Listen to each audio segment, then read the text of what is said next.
اعوذ باللہ من الشیطان الرجیم بسم اللہ الرحمن الرحیم رب اشرح لی صدری ویسر لی امری واحلل عقدۃ من لسانی یفقہوا قولی۔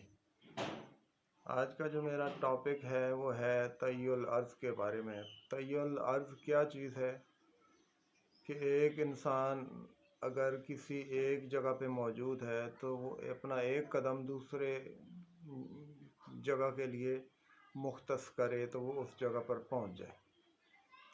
جیسا کہ فرض کریں کہ ایک انسان جو ہے وہ لاہور شہر میں موجود ہے اور اس نے دوسرا قدم اسلام آباد میں رکھا تو وہ ایک قدم کے ساتھ ہی اسلام آباد پہنچ سکتا ہے، اور اس عمل کو طی الارض کہتے ہیں۔ اب طی الارض تک انسان پہنچ کیسے سکتا ہے، اس منزل کو حاصل کیسے کر سکتا ہے؟ سب سے مین بات یہ ہے، سب سے پہلے تو اس انسان کے پاس ولایت کا ہونا ضروری ہے، اور ولایت جو ہے وہ اس وقت اس کی بالکل پیک پہ ہونی چاہیے، تو انسان اس منزل کو طے کر سکتا ہے۔ ولایت کیسے حاصل کر سکتے ہیں یہ میں پچھلی ویڈیو میں بتا چکا ہوں، اور وہ اتنا آسان عمل بھی نہیں ہے جسے آپ باطنی آنکھ کہتے ہیں۔ اتنا آسان عمل نہیں ہے جتنا لوگوں نے بنایا ہوا ہے اور جتنا لوگوں نے سمجھا ہوا ہے، بہت ہی مشکل ترین عمل ہے۔ اور پھر طی الارض کے اس منزل تک پہنچنے کے لیے یا پھر ولایت تک پہنچنے کے لیے یہ ضروری ہے کہ انسان پہلے مختلف مراحل سے گزر کر جو ہے وہ اس منزل تک پہنچتا ہے۔ اس کے لیے فنا فی الشیخ کا ہونا بہت ضروری ہے کہ جب تک آپ فنا فی الشیخ نہیں ہوں گے تو آپ یہ سارے مراتب حاصل نہیں کر سکتے ہیں۔ تو ان تمام مراتب کے حصول کے لیے یہ ضروری ہے کہ انسان پہلے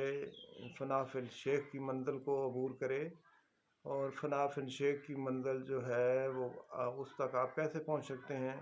کہ آپ کے جو مرشد ہیں وہ کامل و اکمل ہونے کے ساتھ ساتھ ایک کرم والے اور ایک فضل والے ہونے چاہیے، اور ان میں یہ چیز موجود ہونی چاہیے کہ کرم بھی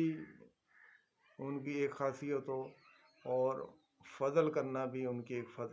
خاصیت ہو۔ تو یہ دونوں چیزیں اگر کامل و اکمل مرشد کے ساتھ موجود ہیں، ان کے پاس ہیں، تو آپ ولایت حاصل کر سکتے ہیں، ادروائز بہت مشکل کام ہے۔ کوئی بھی اس منزل تک پہنچنا آسان کام نہیں ہے۔ اب لوگ باتیں کرتے ہیں کہ ایک رات کا عمل یہ کر لیں تو یہ کر لیں تو یہ کر لیں۔ میں کوئی بالکل جھوٹ نہیں بولتا ہوں، میں بالکل حق اور سچ کی بات کرتا ہوں، کھری بات کرتا ہوں، سیدھی بات کرتا ہوں کہ کوئی اتنا آسان عمل نہیں ہے ولایت حاصل کرنا، کوئی اس منزل تک پہنچنا آسان نہیں ہے۔ پھر ولایت تک پہنچنے کے بعد ہی آپ اس منزل تک پہنچ سکتے ہیں، آپ اس رتبے کو پا سکتے ہیں کہ آپ ایک شہر میں موجود ہیں اور آپ نے خالی ارادہ کیا ہے کہ میں فلاں شہر میں جانا چاہتا ہوں، تو دوسرا قدم آپ نے اس ارادے سے رکھا جس شہر میں آپ جانا چاہ رہے ہیں، تو وہ سارا فاصلہ آپ کا ایک قدم میں سمٹ کر آپ کا طے ہو جائے گا۔ اس میں تو کوئی شک والی بات نہیں ہے۔ آپ اس منزل کو حاصل کیسے کر سکتے ہیں؟ اس کے لیے بہت سارے لوگوں نے وظیفے بتائے کہ یہ وظیفہ کریں، یہ اسم اعظم کا وظیفہ کریں، یہ کریں، وہ کریں گے، تو وظیفوں سے یہ چیزیں نہیں ملتی ہیں۔ میرے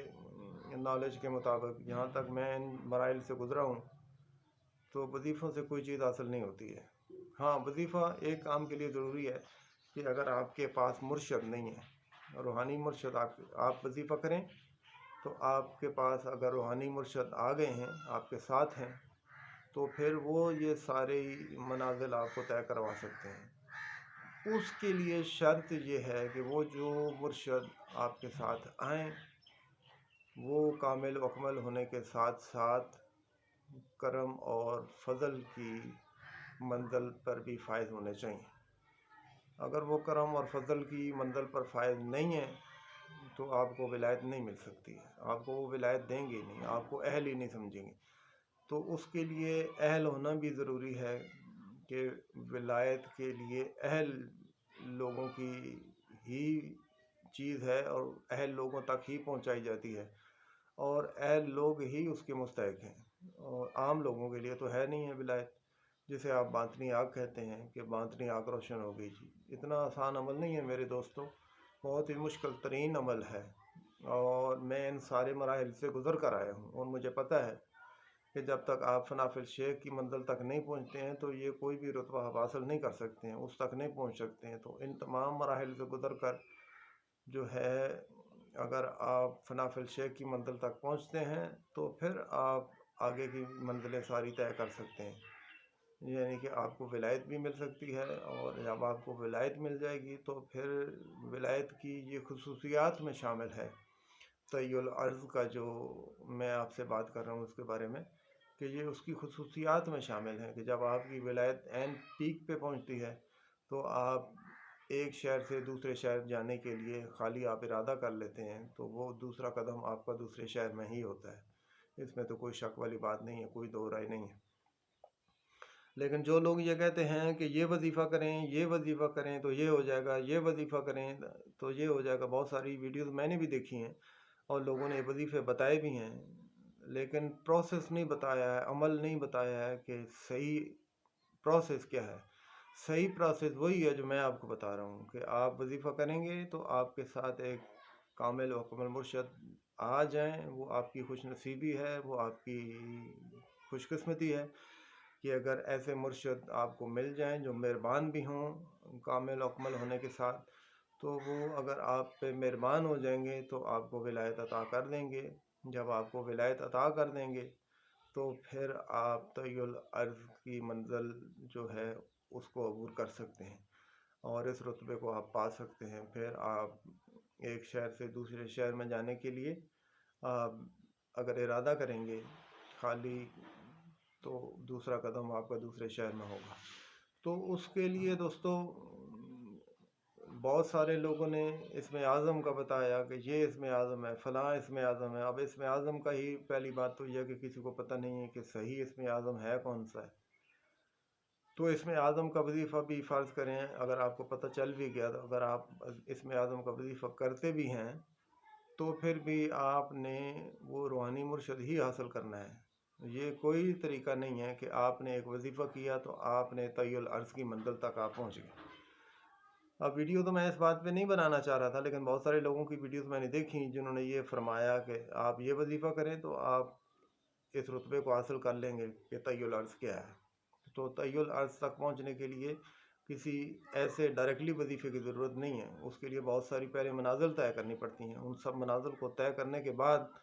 آپ ولایت تک جب پہنچیں گے، ولایت تک پہنچنے کے بعد ہی پھر آپ طی العرض جو ہے اس تک پہنچ سکتے ہیں، اس سے پہلے نہیں پہنچ سکتے ہیں۔ اس ڈائریکٹلی طور پہ اگر آپ یہ کہیں کہ میں نے یہ وظیفہ کیا ہے تو یہ وظیفہ کرنے کے بعد میں کل ہی طی العرض کی منزل پہ پہنچ جاؤں گا اور میں ایسا ارادہ کروں گا تو ایسے ہو جائے گا، تو یہ سب جھوٹ ہے، فراڈ ہے، ایسا کچھ بھی نہیں ہے۔ اور یہ لوگوں نے خالی بس اپنی ویڈیوز چلانے کے لیے سارا کام کیا ہوا ہے، یہ سارا دھندا چلایا ہوا ہے، ایسا کچھ بھی نہیں ہے۔ اور اس فیلڈ کو لوگوں نے بدنام کیا ہے بہت زیادہ، جس کی وجہ سے پھر میں مجبور ہو جاتا ہوں بعض دفعہ ویڈیوز بنانے کے لیے کہ نہیں یار، اس فیلڈ کو بچانے کے لیے یہ ضروری ہے کہ لوگوں تک حق اور سچ کی بات پہنچائی جائے، لوگوں کو حق اور سچ بتایا جائے۔ تو اس وجہ سے پھر میں ویڈیو بناتا ہوں کہ لوگوں تک عین حق اور سچ پہنچایا جائے۔ کوئی ایسا وظیفہ نہیں ہے، کوئی ایسا اسم اعظم نہیں ہے جو ڈائریکٹلی آپ کریں گے تو آپ طی العرض کی منزل پا لیں گے اور وہ عمل آپ کر سکتے ہیں۔ اتنا آسان عمل نہیں ہے، اس میں کوئی شک والی بات نہیں ہے۔ یہ بات آپ بالکل، پھر باطنی آنکھ کے بارے میں بہت سارے لوگوں نے کہا کہ یہ وظیفہ کریں تو ایک رات میں آپ کی باطنی آنکھ روشن ہو جائے گی۔ نتھنگ، ایسا کوئی مسئلہ نہیں ہے، اور ایسا کوئی وظیفہ بھی نہیں ہے، اور ایسا کوئی مرشد بھی نہیں ہے کہ جو ایک رات میں آپ کو باطنی آنکھ آپ کی روشن کر کے آپ کو ولایت دے کے آگے چلا جائے گا۔ کیونکہ اللہ نے ایک روحانی نظام بھی بنایا ہوا ہے، ایک پورا نظام مرتب کیا ہوا ہے۔ جو اس نظام کو ہی نہیں جانتا ہے، خالی وظیفے کو ہی جانتا ہے، تو اس نے تو یہی بتانا ہے کہ آپ وظیفہ کریں گے تو ایک رات میں آپ کی باطنی آنکھ روشن ہو جائے گی۔ ایسا کوئی عمل نہیں ہے۔ اگر عمل آپ کرتے بھی ہیں تو آپ کو ایک روحانی مرشد عطا ہو جائے گا۔ بس وہ روحانی مرشد میں نے آپ کو پہلے بتایا کہ کامل و اکمل ہونے کے ساتھ ساتھ مہربان بھی ہونا چاہیے۔ اگر وہ مہربان ہے تو آپ یہ منازل طے کر پائیں گے۔ اگر وہ مرشد مہربان نہیں ہے تو پھر مرشد آنے کے باوجود بھی آپ یہ منازل طے نہیں کر سکتے ہیں، آپ کو ولایت نہیں مل سکتی ہے، نہ آپ کی باطنی آنکھ روشن ہو سکتی ہے۔ ایسا کوئی وظیفہ نہیں ہے، ایسا کوئی عمل نہیں ہے، ایسا کوئی مسئلہ نہیں ہے۔ اور یہ سب لوگوں نے خالی باتیں بنائی ہوئی ہیں۔ ہاں اگر آپ کو ایک مہربان مرشد مل گیا تو پھر آپ کو وظیفے کی بھی ضرورت نہیں ہے، کچھ کرنے کی بھی ضرورت نہیں ہے، وہ خود ہی سارا عمل آپ کو، اگر آپ اس قابل ہیں، آپ یہ سمجھتے ہیں، حقیقت اور معرفت کا علم جانتے ہیں۔ اب مرشد ظاہری بات ہے پوری تعلیم اور تربیت کے ساتھ بندے کو پھر یہ ساری چیزیں عطا کرتے ہیں، ایسے ڈائریکٹلی تو پلیٹ میں رکھ کے کوئی بھی نہیں دے دیتا ہے۔ تو ساری مکمل ایک تربیت ہے، پورا ایک عمل ہے، پورا ایک پروسیس ہوتا ہے، اس سارے عمل، پروسیس، تربیت، ساری چیزوں سے گزر کر پھر ولایت مرشد دیتا ہے۔ ایسے فرض کریں کہ ایک کبڈی کا کوئی بھی کھلاڑی ہے تو اس کو جب کوئی اس کا استاد تیار کرتا ہے تو پہلے اس کو ساری ٹرکس اور گر سکھاتا ہے کہ تم نے کیسے گر لگانے ہیں، کیسی ٹرک لگانی ہے، وہ ساری چیزیں سمجھا کے پھر اس کو میدان میں لے جاتا ہے اور وہاں پہ مقابلہ کرواتا ہے۔ تو اس میں مقابلہ تو نہیں ہے لیکن ایک میدان تو ہے نا، آپ کو ایک فیلڈ میں آپ کو اتارا جا رہا ہے، تو اس فیلڈ میں پھر اگر آپ کے پاس کوئی تربیت نہیں ہے، آپ کو کسی چیز کا پتہ ہی نہیں ہے میں نے کرنا کیا ہے،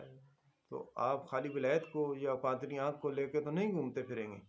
جب آپ کی باطنی آنکھ اگر فرض کریں روشن ہو بھی جائے تو آپ کو پتہ ہی نہیں ہے کہ میں نے کرنا کیا ہے، میں نے اس کا استعمال کیسے کرنا ہے، تو پھر وہ آپ کے لیے بے فائدہ ہے۔ اس کا استعمال بھی بندے کو پتہ ہونا چاہیے کہ اس کا استعمال میں نے کس طریقے سے کرنا ہے، تو وہ لوگ بتاتے نہیں ہیں، لوگوں کو پتہ ہی نہیں کہ اس کا استعمال کیسے کرنا ہے، پھر اس کو میں نے سنبھال کے کیسے رکھنا ہے، پھر لائف ٹائم کے لیے میں نے اس کو کیسے چلانا ہے، آیا وہ لائف ٹائم میں اس کو چلا سکتا ہوں یا نہیں چلا سکتا ہوں۔ اس کے نقصانات بھی ہیں، یہ بات نہیں ہے، خالی وہ فوائد نہیں ہیں، اس کے نقصانات بھی ساتھ ساتھ ہیں۔ وہ اس کا باڈی ریئیکشن ہے، آپ کی باڈی پہ ریئیکشن آئے گا اور آپ کو محسوس ہوگا۔ سب سے جو بڑا ریئیکشن ہے ولایت کا کہ جب آپ کی باطنی آنکھ روشن ہو جاتی ہے تو آپ کی نیند ڈسٹرب ہو جاتی ہے، آپ کو نیند ہی نہیں آئے گی، کیونکہ جب وہ نور روشن ہو جاتا ہے، مرشد جب اس نور کو پردے سے باہر نکال دیتا ہے تو پھر نور کو تو اونگ نہیں ہے اور نہ ہی اس کو نیند ہے۔ لا تأخذہ سنۃ ولا نوم، اس کو تو نیند ہے ہی نہیں، تو جب اس کو نیند نہیں ہے تو پھر آپ کو کیسے نیند آئے گی؟ آپ کی زندگی، آپ کی لائف ڈسٹرب ہو جائے گی، نیند نہیں آئے گی۔ سب سے بڑا ریئیکشن پہلا جو آپ کے ہوگا باطنی آنکھ روشن کرنے کے بعد، آپ کو آپ کی نیند ہی چلی جائے گی، یعنی کہ آپ کنٹینیو فرض کریں اس کے بعد آپ کی 35-40 سال کی زندگی ہے تو وہ 35-40 سال میں آپ سو نہیں سکتے ہیں، اس کے پاس تو اونگ نہیں ہے، نور جو ہے اس میں اونگ نہیں ہے۔ تو سب سے بڑا یہ ریئیکشن ہوتا ہے۔ جو لوگ یہ چاہتے ہیں کہ باطنی آنکھ کی خواہش مند ہیں کہ ان کی باطنی آنکھ روشن ہو جائے، وہ خالی یہ نہ سوچا کریں گے اس کے فوائد کیا ہیں، ہم اس کا لوگ تو سارے فوائد بتاتے ہیں، اور لوگ فائدے سن کے پھر اس عمل کے پیچھے بھاگنا شروع کر دیتے ہیں کہ یہ کر دیں گے جی، وہ ہو جائے گا جی، وہ ہو جائے گا۔ ایسا کوئی عمل نہیں، اس کے نقصانات بھی تو آپ ذہن میں رکھیں نا، ان چیزوں کو بھی سوچیں کہ اس کے نقصانات کیا کیا ہیں۔ اس کا سب سے بڑا جو نقصان ہے، اس کا سب سے بڑا جو افیکٹ ہے جو آپ کی باڈی پہ ریئیکٹ کرتا ہے، وہ یہی ہے کہ آپ کی نیند جو ہے وہ لائف ٹائم کے لیے ختم ہو جائے گی۔ تو پھر جب آپ کو نیند ہی نہیں آئے گی، کتنے دن آپ جاگ سکتے ہیں؟ جب ساری دنیا سو رہی ہو، سارا عالم ہی سو رہا ہو، تو آپ 1 ہفتہ، 10 دن، 15 دن جاگیں گے تو آپ اکتا جائیں گے اس چیز سے کہ یار اب میں سو ہی نہیں پا رہا ہوں۔